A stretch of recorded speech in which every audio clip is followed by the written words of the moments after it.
I'm Chloe. I'm a marketing designer. I'm Sophie and I'm a digital marketer. I'm Tristan and I am a brand marketing specialist and I'm just here. Welcome to our coffee chats that transcended into a real podcast. It's Click and Scroll, the podcast.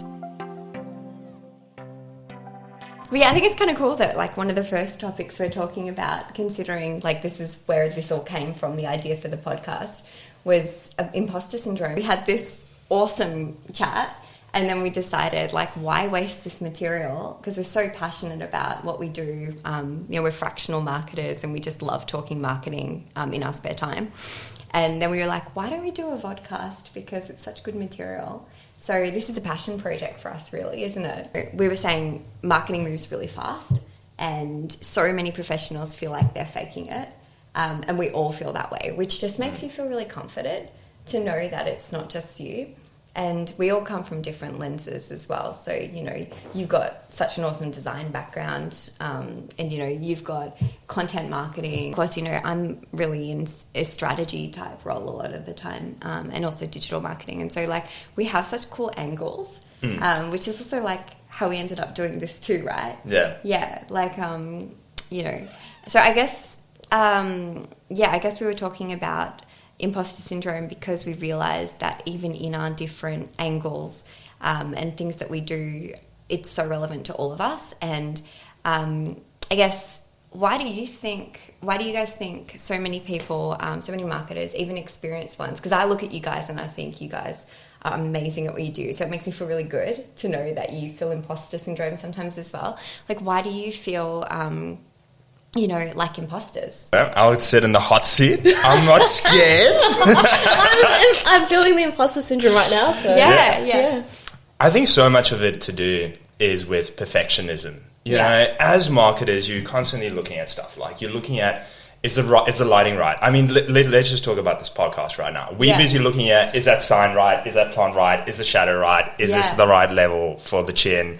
Is the seat the right level? Can you see paper on the table? Can you see the laptop in the camera? It's just always attention to detail. And that's what we train to do. That's what we learn. That's always the stuff, like you go to any marketing 101 course, it's attention to detail. Is it relevant? Is it authentic? It's just everything. It's all the basics. Yeah. And I think a lot of that makes us afraid that we aren't good at things. Like we can't do this. We don't know this program. And it's kind of like, gosh, I don't really know what I'm doing if I haven't heard of Opus Clips. It's Opus Clips you were talking about, Christine, right? Yeah, so if you don't know of that, it's like, gosh, I don't know that. I'm not as good as this other person. And it's just, I think, just lowering our like self-value and our worth and stuff as marketers, because how do you really judge where you stand in something as diverse as marketing? Because you can specialize in anything. Yeah. And I think that's where it all comes from, is just being super hard on ourselves. I think that diversity point is so key, because I don't know about you guys, but I keep seeing on LinkedIn posts like, a content marketer is not a social media strategist, is not a this, is not a that. And I feel like for so long, marketers have been expected to be everything, and like I was saying to you before, I had a role about 3 years ago where I was expected to know how to use InDesign. I'm not somebody who's naturally gifted with the aesthetic side of things. Like, I just don't have that natural ability. I've trained myself. And so I look at people like, Christine, and I just look in awe and I go, how the hell, like, you got the everything together for our podcast together in like a second. And I just didn't have that ability. And it's always made me feel like that's my inadequacy, and I'm trying to find a way to fill that a little bit and feel a bit more confident. But I've also realised people like you exist for a reason, right? Yeah. And so when you talk to more people, you realise, like I told you, some designers don't use InDesign. Some designers don't know how to use InDesign. Crazy. So why would a marketer be expected to be using InDesign when a designer can't even use InDesign? That is so, so true. So the expectations are just not right. Yeah, and I've always wondered, coming from that other angle, because you're like, how you have left brain and right brain, and I always think like when you're on that other end of marketing spectrum, like you are, like with the design side of things, like how is it for you with, say, looking at the strategy or the digital marketing stuff? Has it just been a matter of teaching yourself how to do it, or or do you rely on other people? Like, how do you handle that side of things? It's such an awesome question, because a lot of designers aren't from a marketing background. A lot of designers work, say, in agencies, working on brand or campaign execution or whatever the deliverables are. Yeah. I've always worked with founders and the business, so I've only worked in marketing teams. Yeah. That's why I'm built a bit differently. The questions that I ask are different. The way I think is different. I'm thinking long term. I'm thinking from a marketing perspective. I'm thinking about scaling the business. So scaling design for that. So that's the only design that I've known. Yeah. I've only known marketing design. It's so true. I've noticed that about you as well. And I feel like I just remember working as well in-house, and there was this designer, an in-house designer, who said to me, it's so crazy because I'm expected to do copywriting. And she said, I'm not really a natural writer, which I guess... Are you a natural writer? I love writing. Yeah, okay. I've always done you're like the writing. silver bullet. You're the unicorn. I do the UX writing. I do the marketing writing. I Yeah. love it. I do all the writing if Yeah. I could, or working with whoever Yeah. I'm working with. Yeah. Yeah. What do you find for you is like your area that you don't feel so confident in, or you like to... It's the aesthetic stuff. It's the same as Yeah, you. you're like me. Copywriting, love it. Yeah. Data, CRMs, automations, Yeah. love it. Any Yeah. form of strategy, brand strategy, love it. But it's just something about like taking an idea from my mind and then trying to actually create it and just not being able to get it to look the way I want to. But also like, what's the rules? What's the margin? And it's just getting in our own heads a lot of the time, I think, is a problem. Yeah. But what, like, a different lens from it is so much to do with marketing.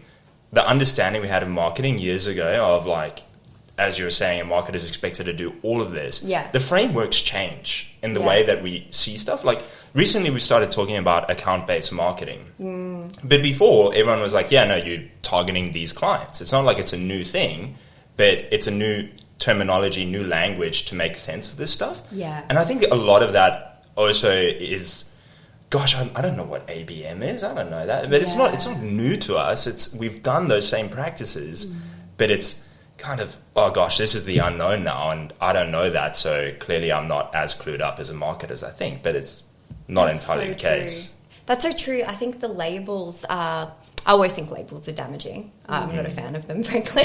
Yeah, I think you can just reframe everything. So the reason why the imposter syndrome can exist is because you're doing something new. Yes. New for yourself. It's new for challenging the way that you've been working. And if you just think about reframing it, it's not really ABM. It's just, I'm just targeting an account. Yeah. And I'm just having some strategies and campaigns to get to that account, speak to them, and then hopefully connect with them. So, Yeah, Bam, that is so true. That's just brought back so many thoughts, because I was thinking, for me, like, I always feel like I'm drowning in the proliferation of tools. Like, that is, and I feel like what you just said is so true, because, you know, like you just said, oh, I don't know, you know, this tool, or what did you call it? Opus Clips. Opus, yeah. I don't know it, but I haven't even heard of it, actually. And but it's really interesting, because I used to feel like, oh, I am an imposter and I'm going to be found out if I don't know how to do everything, like I said, even in design. Ridiculous, because I'm not a designer. But what I really agree with is that if you have transferable skills, you can actually use a lot of tools. So I kind of have found a way to cope, I don't know about you guys, is, of course, like research and researching in buckets to make it a bit more digestible. To say, like, for example, you know, this is a tool for social media, or this is a tool for digital ads, this is a data tool. And, you know, I actually, I developed a little bit of a decision like matrix for myself, because I used to work in bid management as well. And you have like go, no go decision matrices. And so I kind of use the same model to make decisions with tools, and I find when I put structure around things, it makes me feel a little bit calmer and less of an imposter. Yeah, exactly.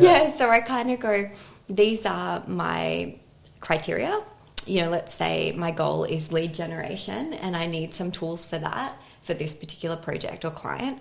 And then I kind of look at it like there are a billion tools, but what ones are going to be the most in sync with each other, that are going to be, you know, the best fit, and I use this decision-making matrix just to break it down a little bit more for me, because I need structure to feel a bit more It's important relaxed. to do though, yeah. But also, like, how do you make sense of all the thoughts in your mind of like everything to do? Because it's scary. Am I going to make the wrong decision? Which is this self-imposed fear we put on ourselves of, I'm going to make a mistake, or like it's like we're in school and we're going to do something wrong, you know, and we're afraid of the consequences a little bit. But that's really important to do, and I do something really similar. Like when I'm looking at a new project or a new task and I'm afraid of it, it seems like a mountain. So I try and break it down into little stones, because moving a mountain's hard, but if you move it stone by stone, it becomes a lot easier. And just it's almost like a Kaizen method, you know, just little tiny bits one at a time until you've got all these little breadcrumbs you can follow along, and then you get to your end destination without even knowing it and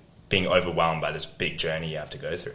I love that. It's very achievable. And like what you're saying about, it's basically the point was transferable skills. Like if you understand what buckets these tools or skills that are required lie in, then you can use those same transferable skills or that knowledge. It's knowledge and experience. So part of working in tech, you get brought into a company, they have 20 tools that you're using. You have to learn those tools. You have to understand how they work together.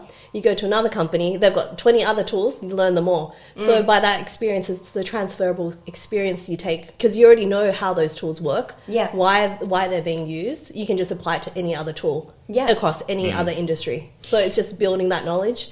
And then eventually the imposter syndrome will go away, because you understand the tools, they all do the same thing. It's funny, you just reminded me, I think I read an article a while back, and don't quote me on the exact stat here, but I'm pretty sure that there was like a Harvard study or something similar that said you only need 80% of the skills at least that are on a CV, so on a job description, to actually apply for that job. And And I remember reading that and thinking, I agree with that, because I would openly say that I probably have applied for jobs in the past where I haven't had every single skill, but I've seen they use this email marketing platform. I've used Marketo or Klaviyo or whatever, so I feel like I could do it. Yeah, I once got a job where the application was for all these tools that I never used, the job application. So I just put in a column, okay, this is the tool, and then this is my response. So in the second column, I said, I don't know this tool, but I've used this. Or I've got 5 years experience in this. I can learn this tool. This is how long it will take me.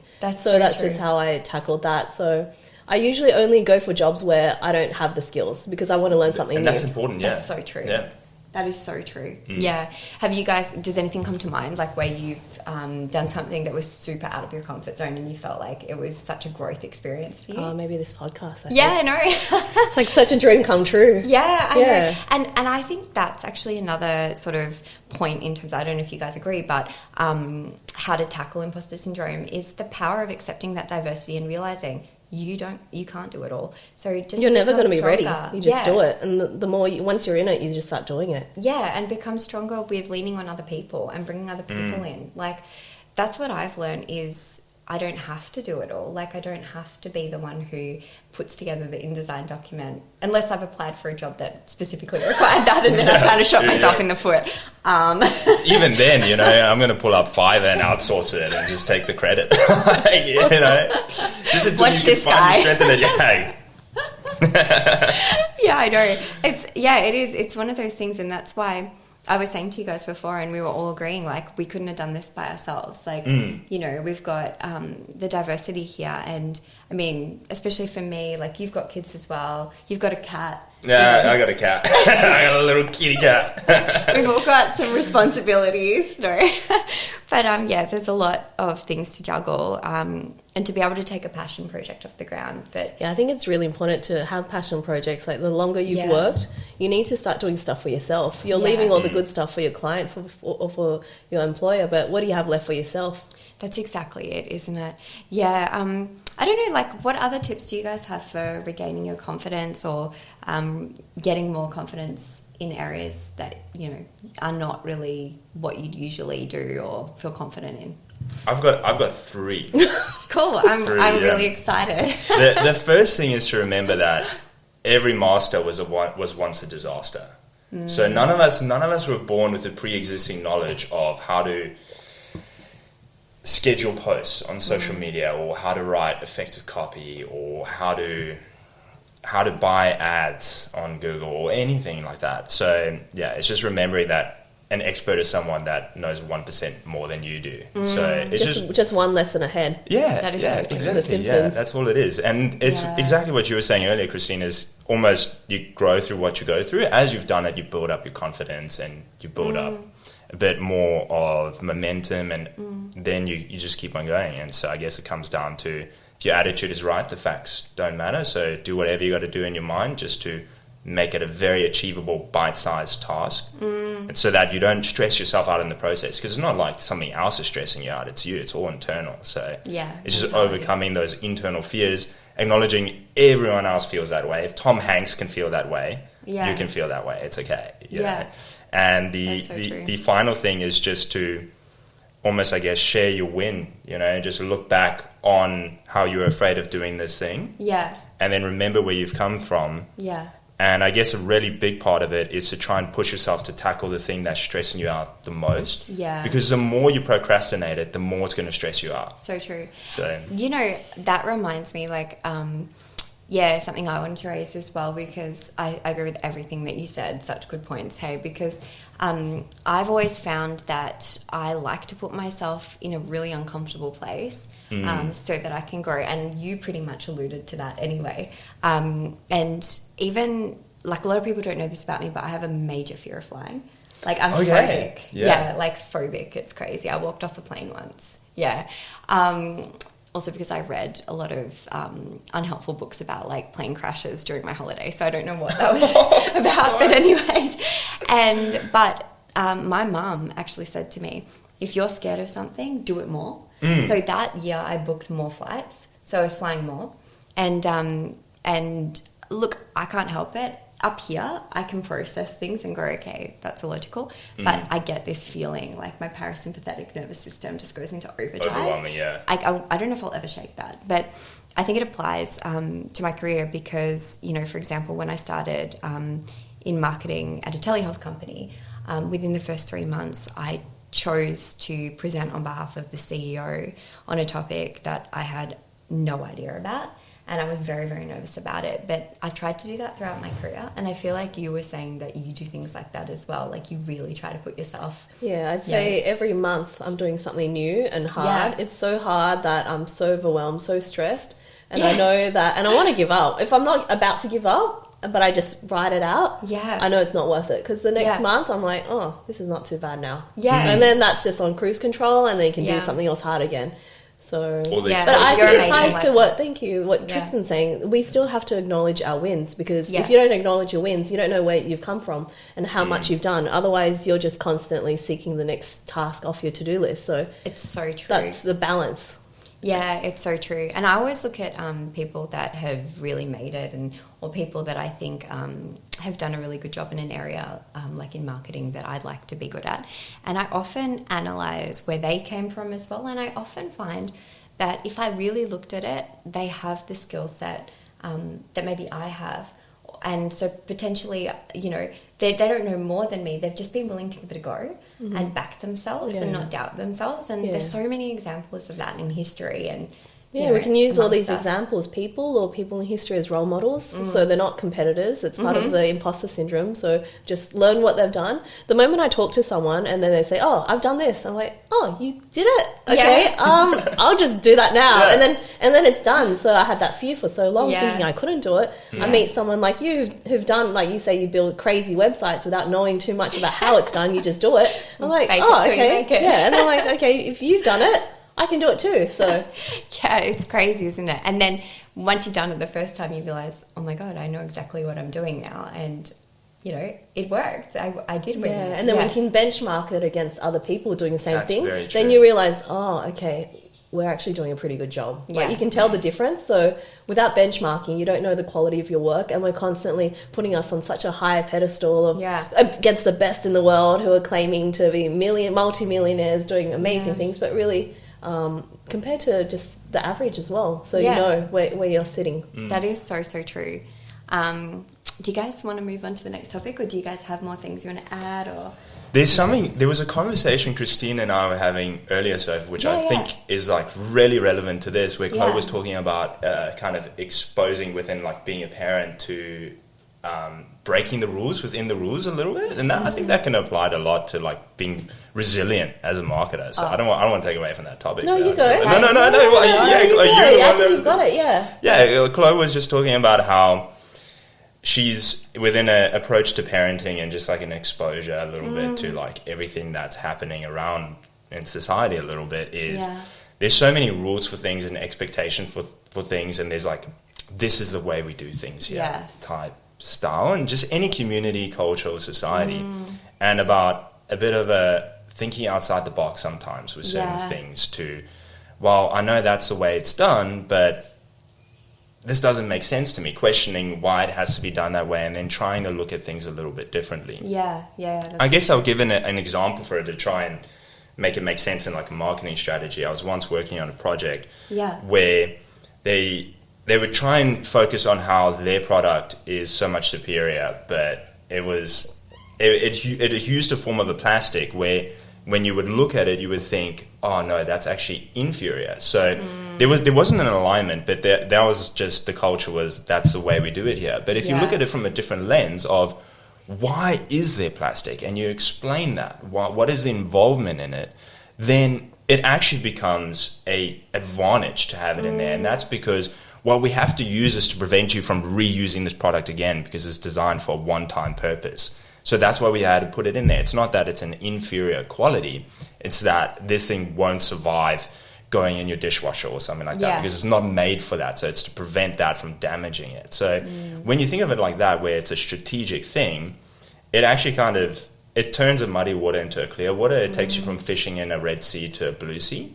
And it just applies a lot what we were talking about to just any form of approach to a strategy in marketing. It's just, why is everything being done that way, and is there a way that it doesn't make sense to me, and how do I want to go about it? Because there's no right answer in your strategy. That is just opening a whole Pandora's box. That is what it's all about. There's no right answer. Really. And the best tech companies are always questioning why things are done, whether it's their own product or what their customers need. And most importantly, how the team is run. In marketing, they often say it's so cliche, but it's part art and it's part science. And you're probably sitting somewhere along the spectrum. You may be more art or more science or whatever.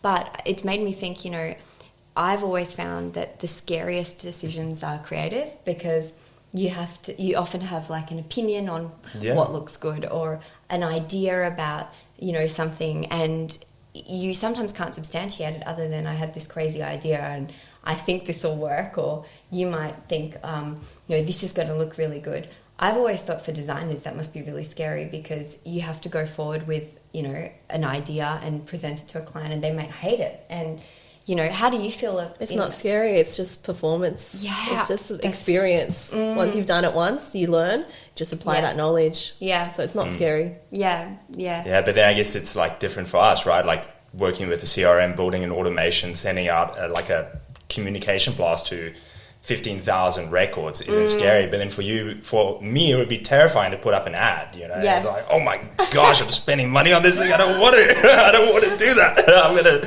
mess it up. But it's like breathing. And also because in advertising, like when you're doing digital ads, you have to come up with a creative concept to sell the product, of course. And I often will pitch to a client what I think their campaign will be.